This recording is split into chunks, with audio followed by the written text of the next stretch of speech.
தமிழகத்துடைய சட்டமன்ற தேர்தலுக்கு இன்னும் 2 வாரம் கூட இல்ல. அதனால பிரச்சாரம், பொதுக்குழு கூட்டம் அப்படின்னு அனைத்து தமிழக கட்சிகளுமே அதிரடியாக செயல்பட்டுட்டு இருக்காங்க.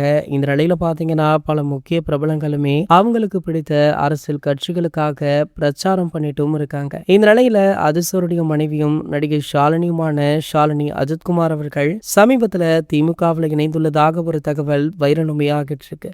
இனிவரும் நாட்கள்ல ஷாலினி அவர்கள் திமுகவிற்காக வாக்கு சேகரிக்க உள்ளார் அப்படின்ற தகவல் ஏகே ரசிகர்கள் மட்டுமல்ல, தளபதி ரசிகர்கள் மத்தியிலுமே அதிர்ச்சியை ஏற்படுத்தியிருக்கு. அதாவது தளபதி விஜய் அவர்கள் தமிழக வெற்றி கழகம் அப்படின்ற கட்சியை ஆரம்பித்து அதிரடியாக செயல்பட்டு கொண்டுமே இருக்காரு. ஆளும் கட்சியான திமுகவை ஒழிப்பதே அவருடைய ஒரே எண்ணமாக இருந்துட்டு இருக்கு. ஊழல் இல்லாத தமிழகத்தை உருவாக்குவோம் அப்படின்ற முனைப்புல தளபதி விஜய் அவர்கள் அதிரடியாக செயல்பட்டு கொண்டுமே இருக்காரு. இந்த நிலையில ஷாலினி அவர்கள் திமுகவில் இணைந்து விட்டாங்க அப்படின்ற இந்த செய்தி பலருக்குமே அதிர்ச்சியை கொடுத்திருக்கு. என்னதான் இது அதிகாரப்பூர்வ தகவல் இல்ல அப்படின்னாலுமே திமுக தரப்புல இருந்து ஒரு சிலருமே இதையே தான் சொல்றாங்க. வெயிட் பண்ணி பார்க்கலாம். கூடிய விரைவிலேயே இதற்கான அதிகாரப்பூர்வ அறிவிப்பை திமுக தரப்பே வெளியிடும் அப்படின்னு எதிர்பார்க்கலாம். இது போன்ற செய்திகளை பத்தி நீங்க உடனே தெரிஞ்சுக்க நம்மளுடைய சேனலை மறக்காம சப்ஸ்கிரைப் பண்ணிக்கோங்க.